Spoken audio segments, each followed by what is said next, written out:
Hello friends, പുതിയൊരു വീഡിയോയിലേക്ക് എല്ലാവർക്കും സ്വാഗതം. ഇന്ന് നമ്മളൊരു ചിക്കൻ കൊണ്ടാട്ടം തയ്യാറാക്കുകയാണ്. അതിനുവേണ്ടി 1/2 കിലോ ചിക്കൻ എടുത്തിട്ടുണ്ട്.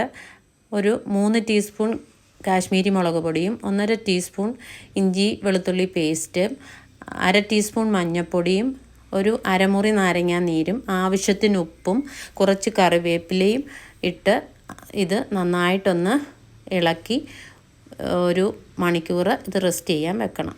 അതിനുശേഷം നമുക്കിത് എണ്ണ ചൂടാക്കി ഇത് നന്നായിട്ട് വറുത്ത് കോരി എടുക്കാം. 1 മണിക്കൂറിന് ശേഷം ഞാനിത് വറുത്ത് കോരുകയാണ്. എണ്ണ വെച്ചിട്ടുണ്ട്. ഇനി ഓരോ കഷ്ണങ്ങൾ വിട്ട് നമുക്കിത് നന്നായിട്ട് വേവിച്ച് തന്നെ വറുത്തെടുക്കണം. കാരണം പിന്നെ നമ്മളിത് വറക്കുന്നില്ല, വേറെ ഒന്നും കുക്ക് ചെയ്യേണ്ട ആവശ്യമില്ല. അതുകൊണ്ട് ഇപ്പോൾ വറക്കുമ്പോൾ തന്നെ ഇത് നന്നായിട്ട് വേവിച്ചെടുക്കണം. ചിക്കൻ കഷ്ണങ്ങളെല്ലാം വറുത്ത് എടുത്തിട്ടുണ്ട്. ഇനി വേറൊരു പാൻ വെച്ച് വറുത്തതിൽ നിന്ന് കുറച്ച് എണ്ണ മാത്രം എടുത്ത് നമ്മളൊരു 3 വറ്റൽമുളക് വറുത്ത് കോരി വെക്കുന്നുണ്ട്. അതിലേക്കൊരു 30 ചെറിയ ഉള്ളി അത് ചെറുതായി അരിഞ്ഞത് ചേർത്ത് അതും ഒന്ന് വഴറ്റിയെടുക്കണം. ഈ ഉള്ളിക്ക് ആവശ്യമായ ഉപ്പിട്ട് കൊടുക്കണം. 1/2 ടീസ്പൂൺ ഇഞ്ചി വെളുത്തുള്ളി പേസ്റ്റ് കൂടി ചേർത്ത് കൊടുക്കുന്നുണ്ട്. അതും ഇട്ടൊന്ന് വഴന്ന് വരുമ്പോൾ നമ്മൾ ഒരു പച്ചമുളക് ഇട്ട് കൊടുക്കുന്നുണ്ട്. ഈ പച്ചമുളക് നിങ്ങളുടെ എരിയുടെ ആവശ്യമനുസരിച്ച് കൂട്ടുകയോ കുറയ്ക്കുകയോ ചെയ്യാം.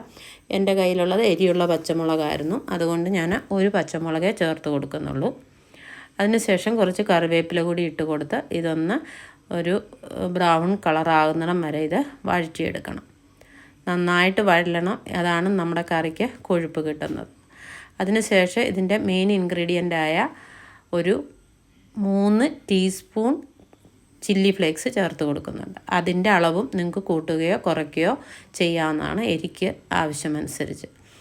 പിന്നെ ഞാൻ 1/2 ടീസ്പൂൺ മുളക് പൊടിയും ഒരു 1/2 ടീസ്പൂൺ ഗരം മസാലയും ചേർത്ത് കൊടുത്തതിന് ശേഷം 3 ടീസ്പൂൺ ടൊമാറ്റോ കെച്ചപ്പ് ചേർത്ത് കൊടുക്കുന്നുണ്ട്.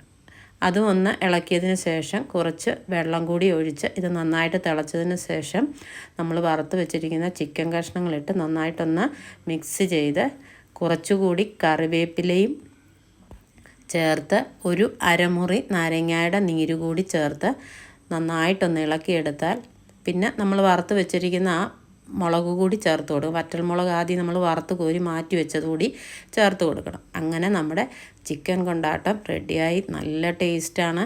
ഒരു പ്രാവശ്യം നിങ്ങൾ ഉണ്ടാക്കി നോക്കണം. പിന്നെയും നമുക്ക് ഉണ്ടാക്കി കഴിക്കാൻ തോന്നും. എത്ര ചിക്കൻ ഇഷ്ടമില്ലാത്തവരും കഴിക്കും. പൊറോട്ടയുടെ കൂടെയോ ചപ്പാത്തിയുടെ കൂടെയോ ഒക്കെ കഴിക്കാൻ പറ്റിയ നല്ലൊരു ചിക്കനാണ് ചിക്കൻ കൊണ്ടാട്ടം. നല്ല എളുപ്പമാണ് തയ്യാറാക്കാനും. ഇഷ്ടപ്പെട്ടെങ്കിൽ ലൈക്ക് ചെയ്യാനും ഷെയർ ചെയ്യാനും സബ്സ്ക്രൈബ് ചെയ്യാനും മറക്കരുത്. പുതിയൊരു വീഡിയോയുമായി കാണും വരെയും ബൈ ബൈ.